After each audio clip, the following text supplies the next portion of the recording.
Hello and welcome to our podcast named Detours. This podcast embraces the unexpected twists and turns that shapes the journeys of our lives that God sends us down. I'm your host and fellow traveler, Mike. I'm here with my beautiful wife, Deb, and we invite you to join us on this exploration of uncharted territories we encounter along the way. So without further ado, let's dive into this episode. Hello, Detours family. Welcome to another episode. You know the drill. I am here with my gorgeous wife, Deb. Hi, guys. And we are here continuing on in season 3. I don't even remember what episode we're on, but we're in the middle episode of the parable of the lost son, or the prodigal son. Yes. As it may be known. Yes, and we're focusing on the father today. Yes, so on the first episode, we focused on the first portion of the parable. It's basically broken down into thirds. So we certainly focused on the prodigal son. Prodigal means wasteful. The very first son is wasteful with his inheritance and all sorts of things. Mm-hmm. Don't really need to recap that, but the next one is the next big character is the father. Right. That's who we're going to be focusing on today. And then the next episode, we're going to be focusing on the older son. Yes. So we're going to start off this episode the same way we start off all of our episodes, at least on the prodigal son. I'm going to go ahead and read it, and then we will dive in. So Sounds good. This parable is in Luke chapter 15. We are reading verses 11 through, I believe it's 32. Yes, 32.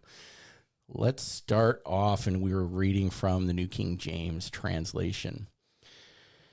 This is all red letters, so Jesus is speaking here. So when I say he, that's who it's referring to. Then he said, a certain man had 2 sons, and the younger of them said to his father, Father, give me the portion of goods that falls to me. So he divided them, his livelihood.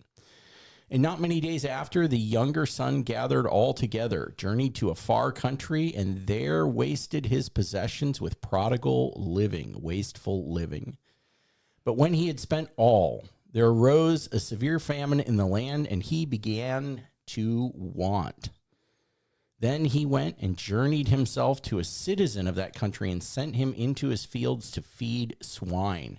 And he would gladly have filled his stomach with the pods that the swine ate, and no one gave him anything.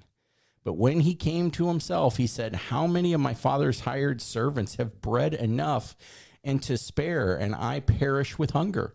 I will arise and go to my father and will say to him, Father, I have sinned against heaven and before you, and I am no longer worthy to be called your son.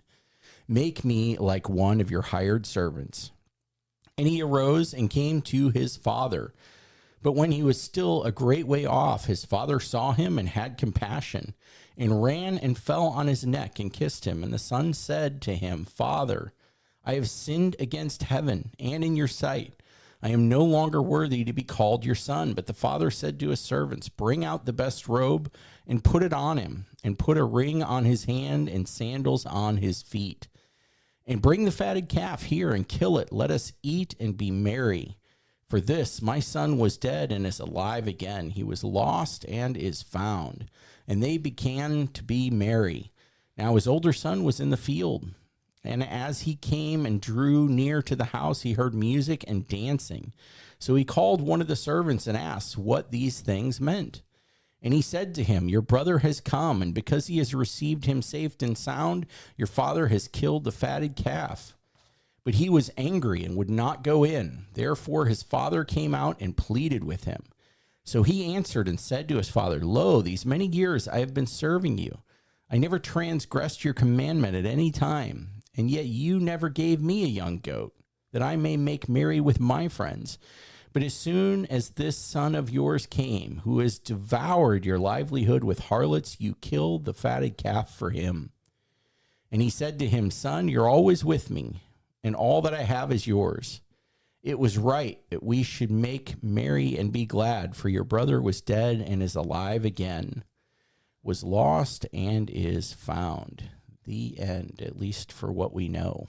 I feel like it always deserves an amen. It's such a great parable. Yeah, it is. Yeah, there's so many, almost everyone that is a Christian can relate to this because so many of us, some argue that all were prodigals. Some may not argue that. There are people that have always kind of grown up in church and so on, but there is tremendous amount of relatability. Yes, there is. In this. I definitely sit on the camp of we're all prodigals at some point, at least in our hearts, maybe not always in our actions. And you could see that even in the brother, like in his heart, he's a prodigal.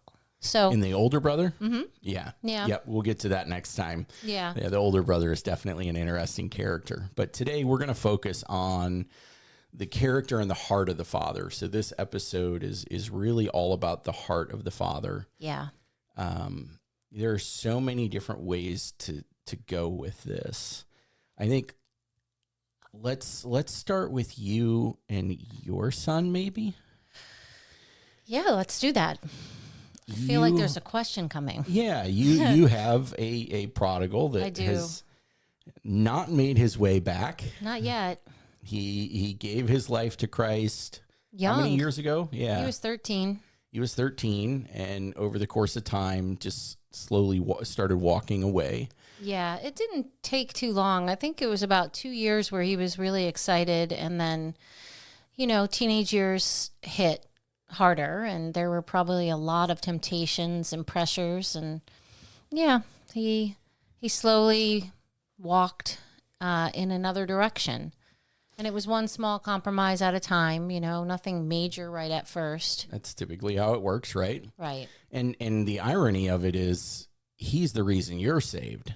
That is the irony of it, yeah. Right. His childlike faith to go forward to an altar call was so, shocking and exciting to me. I was like, wow, he gets it. Like, I've been doing this my whole life, and I'm, this kid gets it at 13. So, yeah, it is amazing that God used him to bring me to the faith. Yeah, he in his innocence challenged you. Yeah. To give your life to Christ. Totally. The innocence of a child is so disarming. It is. It was so exciting to see, and it was not even like I knew what to do with it. It was an instant reaction to watching his enthusiasm. It was just like, it was contagious. Yep. Yeah. And so, as we mentioned, he's kind of walked away from the Lord. He's almost 30 now. So he's been away for 15 years. You've been praying for him. I have. And I think he's intellectually got a very good grasp of the gospel. And I think he has a pretty decent grasp of some of the basic doctrines of, the Christian faith. He's very well spoken about it. He can pray. I think he's an intellect at heart, so he sounds farther along than he is, but his heart is in one direction, and his brain knows. Yeah. There's a disconnect between the head and the heart, and I often say that's really the longest journey of your life, is that 18 inches. Yeah, it's interesting how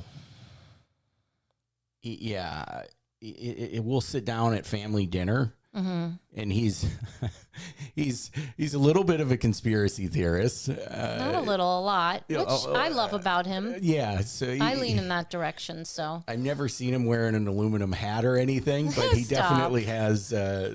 He definitely has some ideas. And what's interesting is he'll often quote the Bible and talk about the direction the world is heading, how it matches up with the Bible, but yet you ask him if he's a believer, and the answer is no. It's very, very odd. I don't think he says no, he doesn't believe. I think if you asked him if he was a Christian, he would probably not know what to do with that answer, but believing who Jesus is isn't the problem. I think it's the act of obedience to surrender your own lordship for the Lord's, lordship.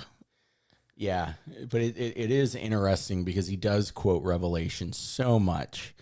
And when we talked just a little while ago, he and I were on a little bit of a car road trip, and we were talking about the Ezekiel War, and he had a lot of questions and was really interested, and he really engages with you a lot. Yeah. When you want to talk about it, but to say that he's all in, Jesus is my king, he's definitely not that. And it's a fascinating position. Yeah, it is. And I think I'm not disclosing anything that he hasn't openly said, but I think it's the dad issue for sure. Right. And that's where eventually I do want to get to that in this episode, because the heart of an earthly father versus the heart of a godly father, the heart of a man that is father over your flesh versus the heart of the creator that's the God over your spirit are two completely different things. I don't struggle with it. We had my dad on as a guest for season 2. My dad is my best friend, but your dad's an exceptional man who has displayed a level of faith that is just, again, there are times where he's so childlike in his excitement for the gospel and helping people. It's, I was just saying to you the other day, I'm like, oh my goodness, I want to have that much excitement. Yeah. So I don't struggle with saying when somebody says a fatherly figure, I don't cringe. Right. But I believe your son internally cringes. He may not show it. He may not make the face. Right. But there are parts of him that retreat. And so his dad has still not made any strides. Yeah, sorry. He hasn't made any strides. I mean, he just got married. Your son basically just got married a week ago, and his dad wasn't even in the conversation to be invited. One of the attendees. Yeah. And that's sad, so sad to me, because I know that, and not that I want to defend his dad, because his dad's made some really poor choices and hasn't been a good dad, but he's a very broken man and a man that can't get out of his own way. And at some point in life, my heart had turned towards him. Like, I have compassion for that brokenness that I didn't have when I was younger, because he was hurting me and hurting my son. But as time has gone on and recognized that we all have some level of brokenness that is just enslaving us. He's enslaved to his own sin and his own brokenness, and that hurts because he's missing out on such an incredible son.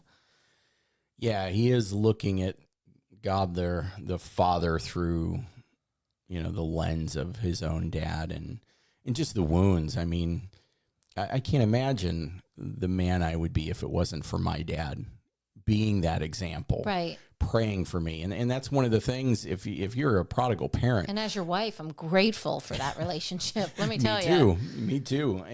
But I mean, you've been praying, and I've been part of your life. To keep math simple, let's say 5 years out of the 15 years, but you've been praying for 15 years. I've seen There's joy. A big sigh when you say that. Yeah. I mean, your son is the source of so much joy for you. Mm-hmm. And he's also the source of a tremendous amount of pain for you. And it's mostly on this spiritual side. I think I might be stepping out of my own lane for other people, but I kind of think that's apparent. Yeah. There's joy and there's pain. I don't think you can get away from that in any real authentic relationship, honestly. No, but what I'm trying to say, I guess, is more when you have a child that isn't saved, that doesn't show any urgency, that's just not interested, it's a different kind of pain. It is. This wasn't, you guys got into an argument and said some things that you didn't mean. Right. This is what happens if he's in, a motorcycle accident tomorrow. What happens? How do I handle it? Yeah. I mean, even you just saying it makes my stomach do a flip. And the reality is something's got to give in his life. I don't know what that is. I've prayed long and hard that something would rattle the cage. And unfortunately, for someone that is kind of on the fence, it's probably going to take a big shaking to knock him off the fence. And I don't know why I say that, but as a mother's intuition, I just know it in my heart. And that is painful. That is painful. Yeah. Because you don't want your kids to go through something terrible. Yeah, you know? You pray that it doesn't have to be a motorcycle accident. Right. But if that's what it takes. I wouldn't give up whatever it takes to get him into, heaven for all of eternity.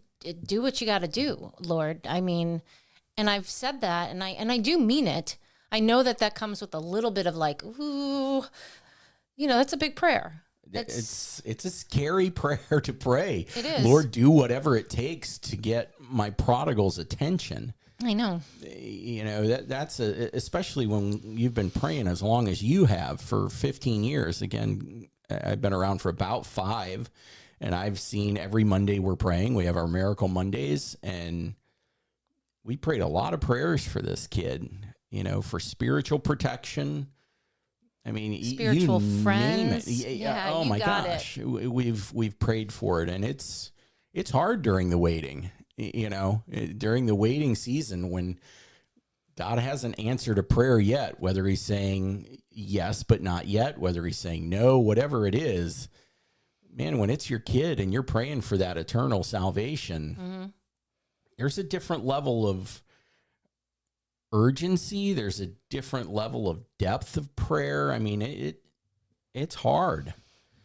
And he's been on many prayer lists, on many churches, and never like anything other, that would disclose something bad about him, but things like, hey, my son is not walking with the Lord. Let's just keep it at that. He needs to be saved.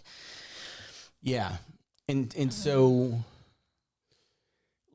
can you give us like a 1 or 2 minute summary of your son Anthony and his dad Phil and just the dynamic there? How about you want what me to age? sum that up in 1 minute? Yeah, well, just a few minutes. Okay.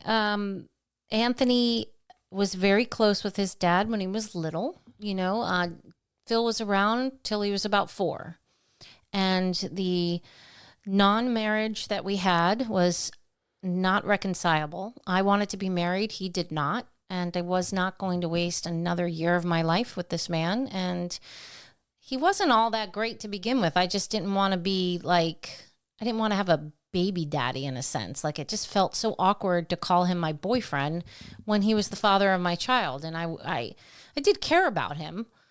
And I wanted to get married and he didn't. And so I left and Anthony was about 4. And Anthony was always his like, I can't wait to see Anthony. I can't wait to see Anthony. And that was maybe the first 6 months to a year.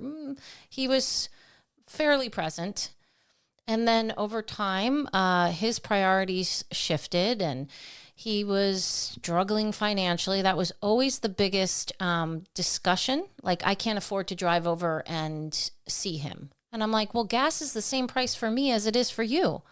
I have one job, you have one job. What do you mean you can't come see your kid? And so whatever the excuses were, they started to add up, and Phil just kind of became an absent dad where he would say, I'm coming to see you, and then he wouldn't show up. And he would break his son's heart. I was just going to say, so at what point did Anthony start to change view of his dad? Walls start going up, whatever it may be. I don't want to insert words into your mouth. That would be more of an Anthony question. From what I could observe, probably, I don't know, preteen. And then at some point, Anthony, I had, long story short, had remarried, well, never married the first guy, but got married, and we were separating, and Anthony was pretty much like, hitting the point where teenage years were really rough, and he was being disrespectful. And I said, well, go live with your dad. Go ahead. Don't let the door hit you. If you think you got it better over at your dad's that you see every once in a while, and you have a good time because he's always been Uncle Dad, he always does the fun stuff, go live with your dad. And so Anthony certainly did. And I think that shift was radical for Anthony. That was like, oh my goodness, I am seeing this man for the very first time. I'm seeing how he lives, how he thinks, how he treats employment, how he treats women, how he treats recreational drugs. Just he saw a lot of things that probably were a shock. And those were all the things I chose not to talk about with him because it was not my position to disparage his father. He would have never forgiven me for that if I did that. So he gets to know his dad, and his dad is falling short of the mark, to say the least. Yes. What areas today do you think, like, we get such a beautiful picture of God the Father in this parable of how he's sitting there waiting. He sees him afar off and just books it, just goes running. My heart in the when I hear that. That's the heart of God the Father. What is there any one thing? Is it a combination of things that when you Trust. it's trust. That's the barrier between him and Phil versus him and God the Father. Is, can I trust God the Father? Right. Type of a situation, because he's been hurt so many times by his earthly father. And his dad's a liar. I mean, I don't say that lightly. I don't say that in any way flippantly. Like, his dad is almost pathological. Like, he believes his own lies. And that really shook Anthony to the core, because he found some things out that were like, oh my gosh, my whole life I thought it was one thing and now I know it's not. And so the deep, like, hurt of being lied to. So I think that's why you notice he leans to conspiracies, because there's a lot of lies out there. Sure. Fake news is everywhere. Yeah, there are a lot of lies out there. And I think that can really crush somebody's spirit when you've been lied to. For someone that's supposed to be the person that loves you, I mean, like, protect you. Yeah. All these attributes of God, right? We're supposed to be trying to mirror what, the character of Jesus. Mm-hmm. And, I wonder if he just struggles with, he trusts if God is good. Yeah. Is God really good? And how can I trust him when he says he is, when his standard is so much higher than Phil's or even mine or any other male figure in his life? My goodness. Yeah. Yeah. I just think that it's one of those, like, well, if you're good, why did I have a crappy dad? Why did I have a childhood that was less than perfect? And I think that's an honest grappling that a lot of people have with their childhoods. And it's not unrealistic for someone to grapple with that. Oh, it's when I see it and we talk about it, it's not like I don't understand. You and I can see he's throwing the baby out with the bathwater, as they say. He's got a rough father, so guilty by association for all other fathers. Where again, I wouldn't have that problem at all. Right. I would never ever struggle with that. But there's nothing I can do to change that. And that's the part that the prayers just feel so, how do I change any of this? I can't. And so at times it does feel like, I don't want to say hopeless, because that's not truly realistic. It just feels like a heavy burden to bear. Yeah. That's more realistic than, I've lost hope, because I haven't, because I know who I serve. I know who God is. Yeah, he can move mountains. Yeah. Anthony's definitely got a mountain or two that needs to be moved, but God's in the business of moving those mountains. And I've tried to share Jesus with Phil, through anonymous letters about the gospel. Yeah. Sending books. I've even gone as far as go to another state and mail it from another state. Holy smokes. Yeah, I've made some strides to, like, it's important to me. I don't want him to not be saved. Yeah. Not even just for my son's sake, for his sake. Sure. Yep. Yep. So yeah, I've made some strives to do that, and there's been no movement. And what's amazing, like, even in this parable, let's see what verse. I believe. Let's see. I will arise and go to my father. So that's 18. Worthy to call you my son. Yeah, so it's verse 20. Right. For Anthony, like his dad there wasn't even a consideration for him to come to his wedding. It just happened like a week ago. So how can he relate with a story where literally the father is sitting and waiting, maybe sitting and looking out a window, or he's out, farming in a field, and he's constantly out of the corner of his eye, just looking maybe at the end of a dirt road up on a hill, dying to see dust coming because his son is walking down that road. And verse 20 reads, he ran and starts kissing his son's neck. Just that type of desire. Right. To know you, to see you, to be a part of your life, to love you, to embrace you, all of those things. The human heart longs for that, especially from a parent. And the human heart, and Anthony's heart longed for it, and he got a dad that couldn't come over because he couldn't afford the gas.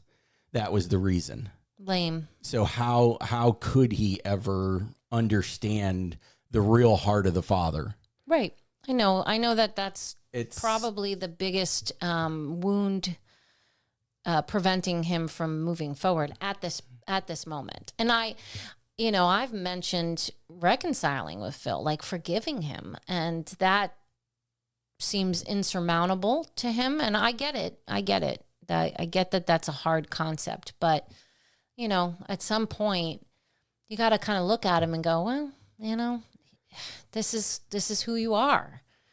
And that's, the hardest point is getting someone from, looking at all the wounding of their earthly father to the point of a father that's so happy that he's killing the fatted calf. Right. It talks here that he puts shoes on him. Shoes are never given to servants. Right. They're given to sons that are inheriting something.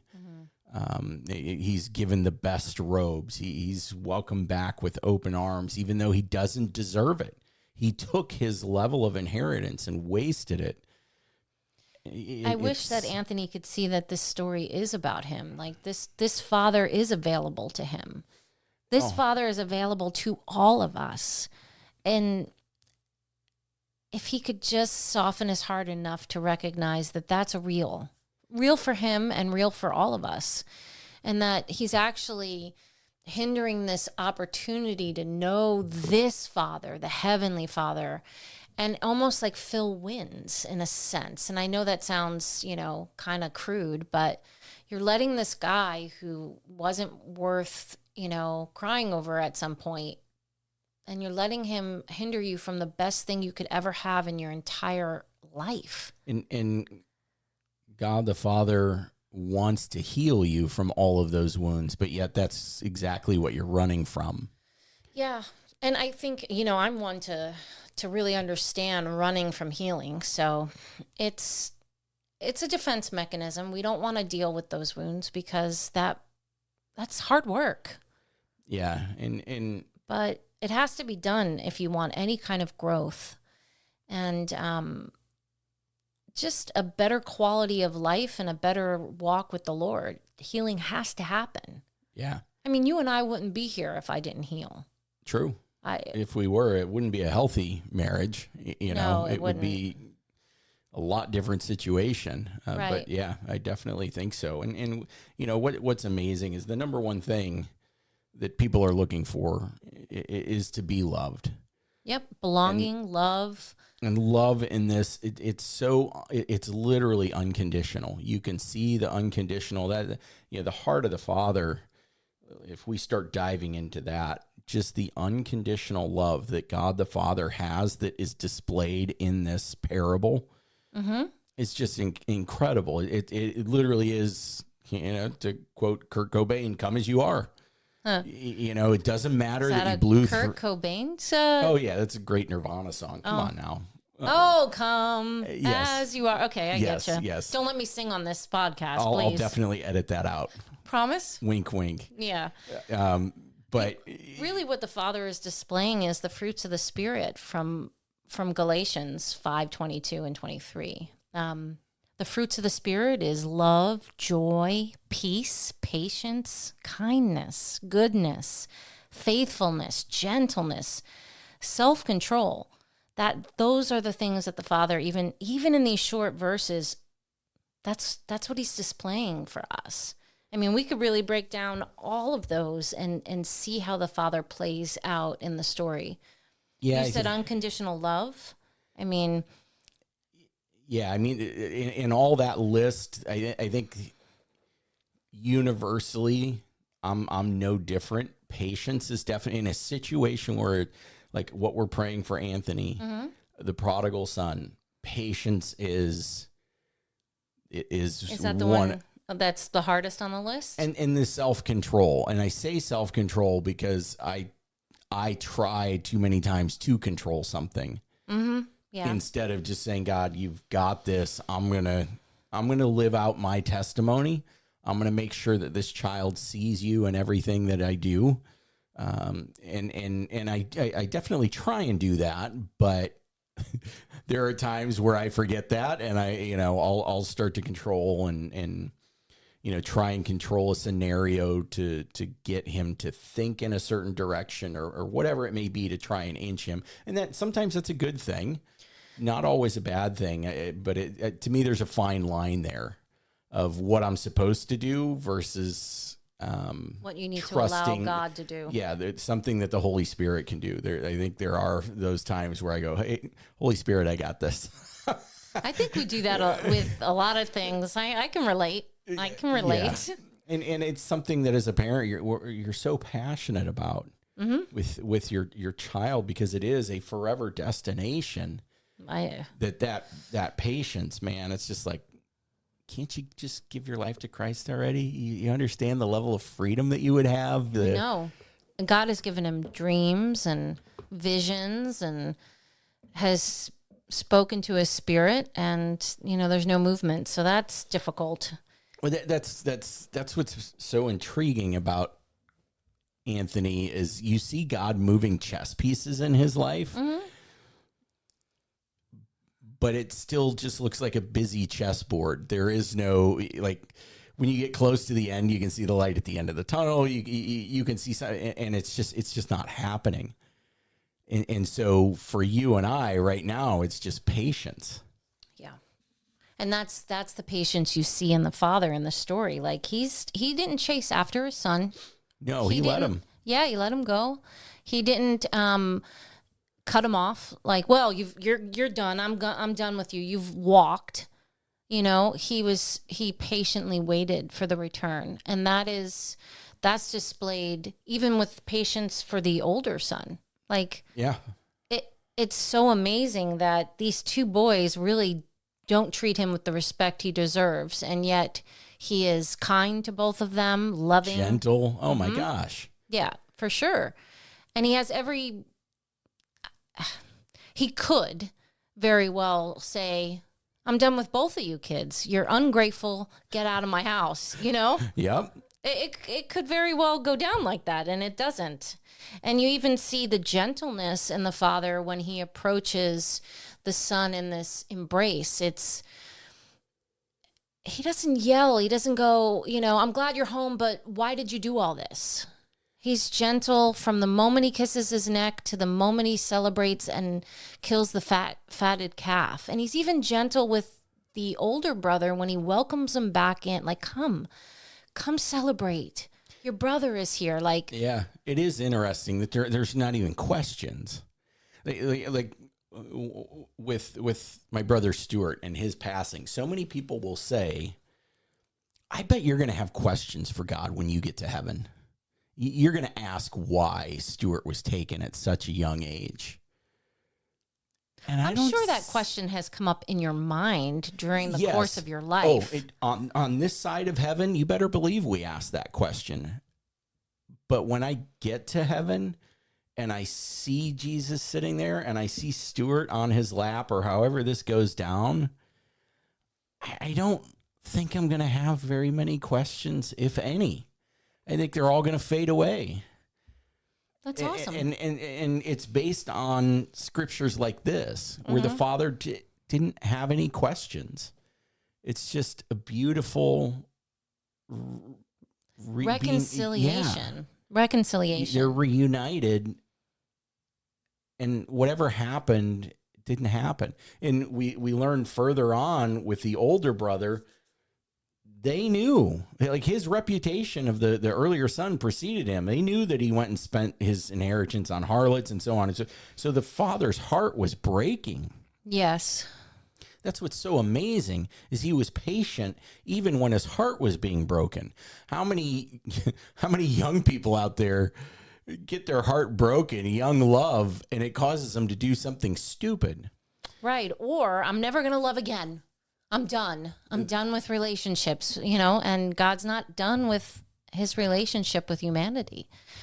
And so, yeah, it's so endearing to me. Even, the fruit of the Spirit, peace, right? Peace is the picture of reconciliation in this parable. Like, there isn't this shame, guilt, condemnation. How could you have done this to the family name? How could you do this to me, your father? None of that happens. It's abiding peace. It's reconciliation with a repentant heart. And he is really repentant. It isn't like he's just coming back for a free meal. He is so deeply repentant. And that's how God treats us when we are deeply repentant. And we recognize how we've hurt him and wronged him. And we come back and we just beg for his forgiveness. And he grants it. He prefers mercy over judgment. Oh, right? Yes. Oh, yes. And that's what you see in this parable is just the father's mercy on full display. He had every reason to be upset with his son. Mm-hmm. Just the fact that his son wanted his inheritance before he was dead. Yeah, it's like drop dead, Pop. Give me the money. That's what it's equated to. Yeah, I don't care about you. I don't care about my brother. I don't care about this family. I want your stuff, what's owed to me. I'm not willing to wait for it. Give it to me now. Runs off and spends it on harlots. His best friend is a pig. Yeah. And he comes back and he's shown nothing but grace and peace and mercy. And circling all the way back around, no wonder Anthony has a hard time with this aspect. Yeah. It's such a dichotomy, but it's so different than what he grew up seeing. That if I was him, I would question it too, going, how is that even possible? It sounds too good to be true. Yeah. What do you mean? Like, again, the trust. Yeah. I don't know, you're not going to smite me. He's skeptical. He's so skeptical. But I think there's a difference between being skeptical and being cynical. At one point, he was skeptical. I think he's moving into cynicism. And I could be wrong, but there's a difference between the two positions. Skeptical is just still, I'm cautiously exploring the possibility of this being true. Cynicism is like, yeah, I don't know. I don't think it's true. Yeah, like in apologetics, we'll say, if someone's skeptical, if they're searching for truth and you show it to them, they'll believe it. Cynicism is someone claims to be searching for truth. You show them truth and they go, I want nothing to do with that. I don't believe that. Those are really accurate definitions. Yeah. And I don't know if he's quite there. I've seen him vacillate between skepticism and cynicism, depending on what's happening in his life. But I think this cynic attitude more stems from the hurt than it does he's truly cynical. Right. I agree with that. I don't think it's out of anything other than hurt and disappointment. Yeah. And I feel like we're disclosing his story. At some point, if he's ever willing, I'd love for him to come on and explain, because I'm speaking on his behalf, and I don't know if that's completely fair. I know that these are not things he hides in a closet. These are things he's openly discussed. So therefore, I feel it's been openly discussed. I don't feel like I'm, being, that mom. You're airing my laundry. Yeah, he's very open about this stuff. He is. And I appreciate that he's open because it gives us an opportunity to pray very specifically compared to like just going, what is it? Why? Instead of me asking why, I've gotten a why. So at least I know how to pray.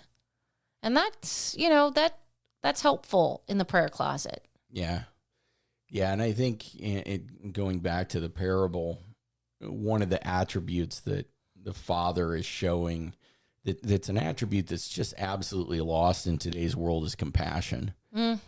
This world is becoming less and less compassionate. People are very quick to judge. Right. Cancel. Typically, it's the don't judge me, but I'll judge you. Yeah, you see that a lot where the Father here, he's so compassionate. And I think as this world continues down the path it's on, it's almost going to get darker, but the light will shine. The darker something is, the more bright light is. If it's completely, I remember I went to the University of Kentucky, and I believe it's the largest cave system in the world. Mammoth Cave is there in Kentucky, and you can probably go to any cave and they'll do this, where they turn out the lights. You're in the middle of this cave, but because no sunlight can penetrate, they turn out the lights. And I mean, my finger could have been on my nose and I wouldn't have seen my hand, But you light a Mammoth Cave. I don't remember how many football fields fit into the main corridor of Mammoth Cave. I couldn't even express how huge this thing was. But they could light a little tiny flashlight on the other side, and you could see it crystal clear. And I think that's the amazing part, and that's what gives me hope for Anthony. That's what gives me hope for prodigals. Is let me pull it up. What are the lines? It says 20 down. Yeah. No, it was earlier. Earlier. He came to himself. Yeah, but when he had spent all, in verse 14, when he had spent all, then comes the famine. Right? So it's dark, and then the famine hits. So God will make it even darker so that when that light gets turned on, it stands out. And that's the hope that I have, and I hope anyone that's praying for a prodigal, what you said earlier about God, do whatever it takes, man. If you've got to rattle my child so that they come to their knees, that's a scary prayer. That's an intimidating prayer. But sometimes it's absolutely necessary. Yeah. And I've gone through seasons where he was at points in his life where that prayer could have been very, very dangerous. And I still prayed it because I knew it needed to be prayed. And I knew that I needed God to hear my heart of desperation. He knows. But sometimes when you articulate, you get to reveal to yourself where you're really at. And I think that's the interesting thing in prayer is you're praying, God already knows. Your prayers also help you to process with God how strongly you feel about something or how hurt you actually are. And it gives you this this purging of your emotions that God allows us to have in the midst of our trials, which I also think is remarkable, that God allows us to vent and lament. I mean, you see lamenting through the book of Job, you see lamenting in Lamentations, and he lets us do that. A holy God, a powerful God, lets us complain and cry and beg and sometimes even yell, if I'm being honest. Why? Those cries of your heart, he listens to. And so sometimes, people will God already knows what you want. And I usually will get that from someone who's not necessarily a believer, because that's a logical thing to say. Well, and I think, when Jacob wrestled with God, I don't think God was upset with that. I think God absolutely loves tenacity. Mm-hmm. I don't think he had any problem giving Jacob a limp. No, I don't either. I think that tenacity is a quality you see in other people in the Bible. Yeah, that's a good point. And so when praying for a prodigal, I think tenacity is an amazing attribute to have. Well, I'm glad you're doing it with me. Yeah. Because sometimes I'm not tenacious, and you have to pick up the pieces. You run out of energy sometimes. I mean, it can be exhausting. We've had, since I've met you, I'm sure this went on before, that we've prayed the most simple prayer for Anthony that still has yet to go answered, which is give him a godly friend. Yeah. We have prayed. We would love for him to have a godly friend, because that can be another witness that can lead by example, that isn't mom, isn't Mike. Yeah. And that's a very godly prayer that is very easy for God to answer. And for whatever reason, he hasn't yet. Maybe it's because he's allowing that darkness again so that light can shine more. But that's, again, going back to what I said earlier, patience. My goodness, you talk about a godly prayer. God, can you just give Anthony a godly friend, a godly coworker, just someone that he can sit next to that can also be a light in his life? I mean, that's a reasonable prayer. Yeah. It hasn't been answered. Yeah. And so sometimes you don't feel like being tenacious because you're sitting there going, God, all I'm praying for is a godly friend, and it's not happening.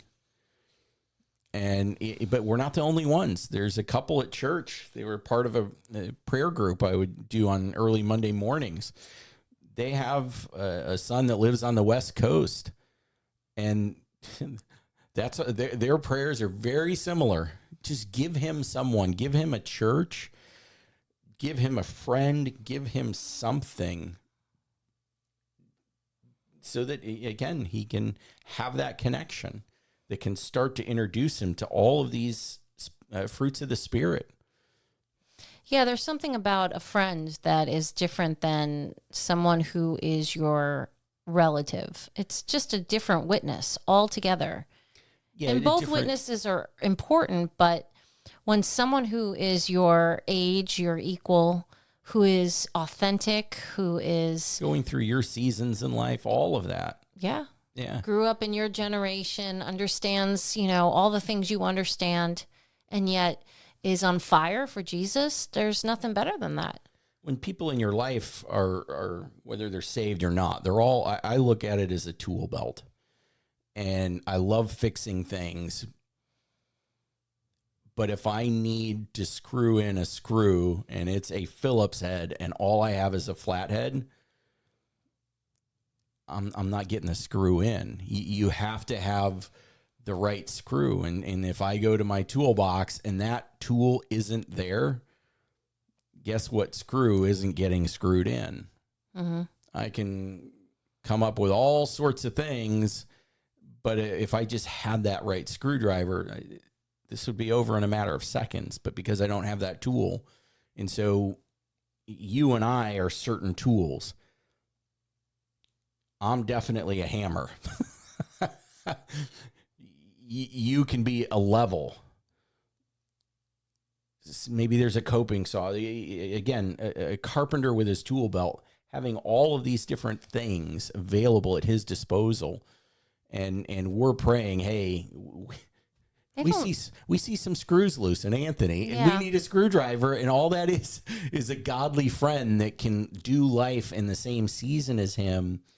Lord, we're praying for a screwdriver, and we've been praying for a long time, and we still don't have a screwdriver, let alone getting him saved. Right.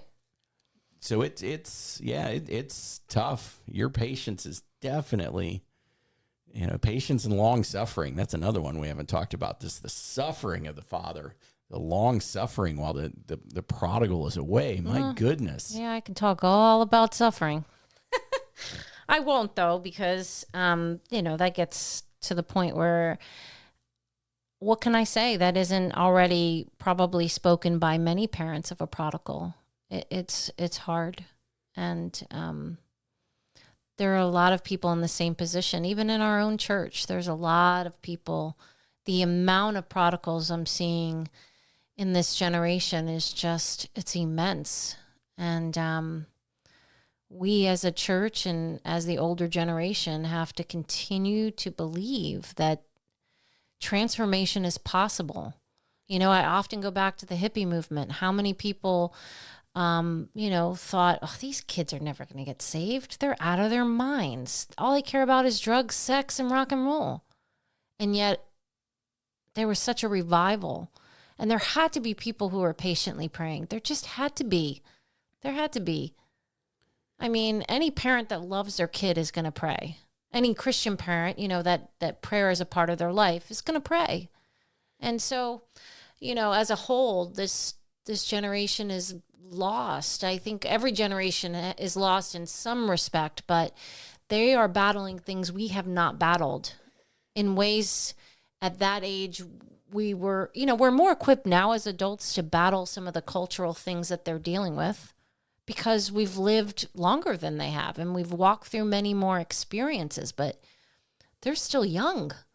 Yeah, what's interesting is this is the very first generation where parents can't turn to their kids and say, you know what, I know what you're going through, because so much technology, so many things have happened.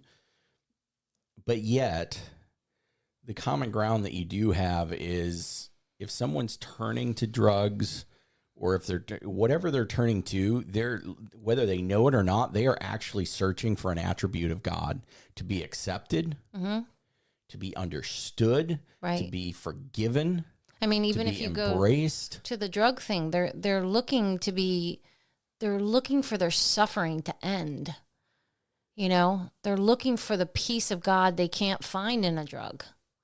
So yeah, they're attributes that they're seeking that the Father already has. Yeah, they're searching. The Antichrist. Anti doesn't mean against; it means instead of Christ.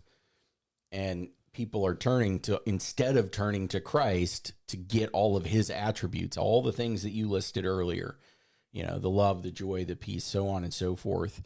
Instead of turning to God for that, they're turning to something else instead of God. It's a counterfeit. Everything else is counterfeit. You're right. Everything else. If you are looking for something and you're not turning to God, you are turning to a counterfeit. That could be money, could be sex, could be video game. Who knows? It is a counterfeit. It is. And there's so much out there for them to turn to. It's so distracting. Think about even just from, you always say I'm older than you, but even in my generation, and, I was raised in the 70s and 80s and then was a teenager in the 90s. I had so much less distraction at that age than these kids ever do. Like, I didn't have, the TV stopped playing at 10 o'clock at night. Like, that's it. There's no TV. There's no cartoons other than Saturday morning. There's no, computers and software that keeps you kind of sucked into social media. There's none of that. And so the distraction is so intense. It's so easy to be distracted. And even with good things, there's a lot of things you can do to strive and, succeed, and all of those things that the world tells you is good is such a distraction, and it's available. Where 70s and 80s, what did we have? I mean, go back and look at how corny our outfits were. I mean, we didn't even have good clothes. And people, the younger generation right now, we've even talked about it. A lot of it is about feeling, and scrolling on Instagram and so on and so forth. There's all those stories, all those things you're seeing are emotions attached behind it. Some, dog that's whimpering because it misses its owner, followed by, interior design of a home, followed by, and it's all these stories, all these things that elicit emotion. And one of the hardest things is sometimes God the Father doesn't want you to feel anything. He just wants you to abide. Abiding should bring you peace. Should, but are you willing to sit there long enough to feel it, or are you going to scroll past it in 3.8 seconds like you do on Instagram? Or are you actually going to sit there and abide and be there and be willing to be in a relationship with God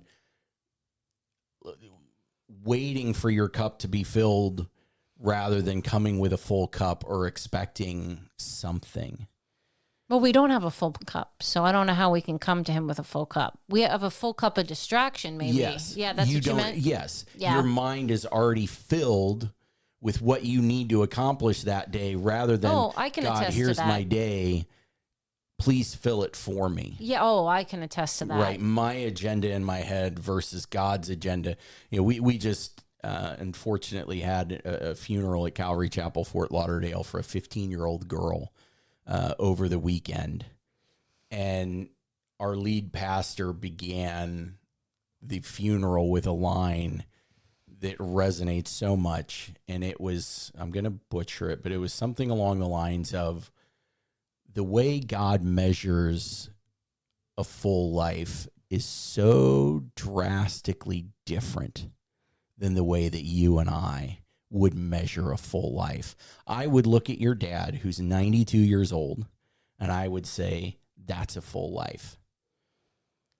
He went and got his. He went out. He was in the Navy. He traveled the world. He speaks multiple languages. He's lived all over the United States. He's got stories upon stories upon stories. And yet God looked at Stuart Snyder, and after 9 months, he said, that's a full life. His measuring stick is so much different than ours. And that's another reason why I have hope for prodigals.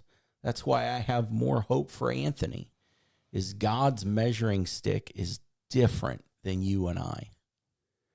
Wow. And it just, I sit there and I go, God, what does your measuring stick for Anthony look like? What are you equipping him with that I have no clue what you're doing? Mm-hmm. And you know exactly what you're doing because you have a full plan for Anthony. Yeah. And I only have a small glimpse. Right. He sees the beginning from the end. And I think, there's this little part of my brain that goes, well, you waited till you were 33 to get saved. I mean, maybe it's just going to take him a couple more years. I don't know. But we're about to find out. Yeah. Yes. We're about to find out. But what's amazing is I know when it happens how much joy you're going to have and how excited you're going to be. And God is exponentially more filled with joy. Yes, he is than I could ever be. Yeah. Because he's God the Father. So, there's so many things that I place my hope in. One of it is God's measuring stick versus mine. Like I just mentioned, others is just, I know how, you're the most... At the wedding, when you did your dance with your son out on the dance floor, I was taking photos, and afterwards I showed you the photos, and you're like, oh my gosh, I can't believe how many faces I made. Every photo is a different face. I have so many different emotions. It was such an emotional moment, this dance with my son, and I didn't realize, I literally had... The woman of 1,000 faces. Oh, my goodness. No wonder I'm exciting to you. There's a new face. Through all of them, but... New face every 5 minutes, not even 5 minutes. No, half a second, 0.5 of a second is more like it. There is a different face on you, but... that's where just whatever you felt in that moment, you just got to hold on to, because God the Father is going to have all those emotions and more when he does, finally come home. I believe you. Don't believe me. Believe. Well, what do I got to do with anything? I believe what you're saying about God. Yeah. And I believe God can and desires to save Anthony.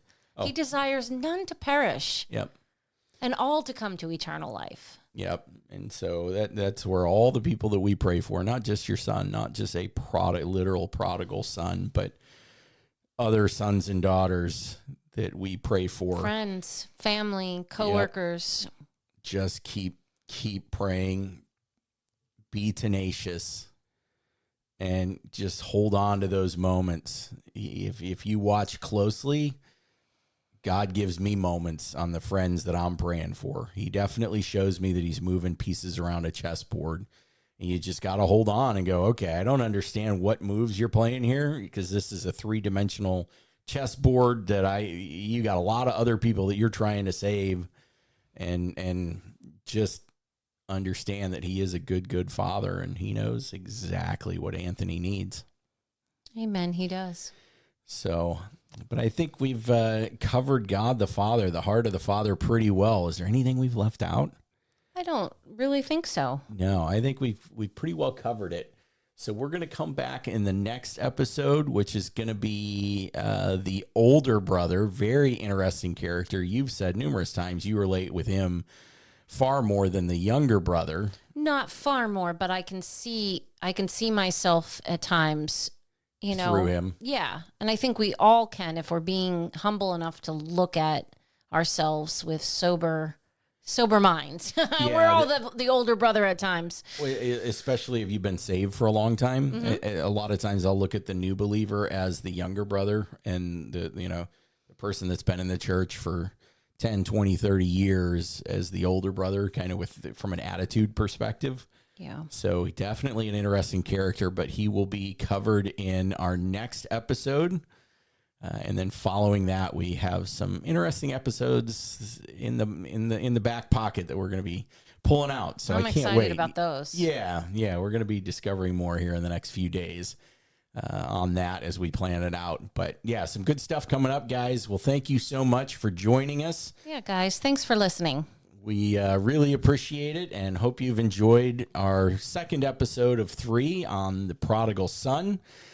But for now, we will sign off. My love, always a pleasure. Likewise, honey. Best host ever, co-host. And yeah, guys, we will see you in the next episode. Bye, guys.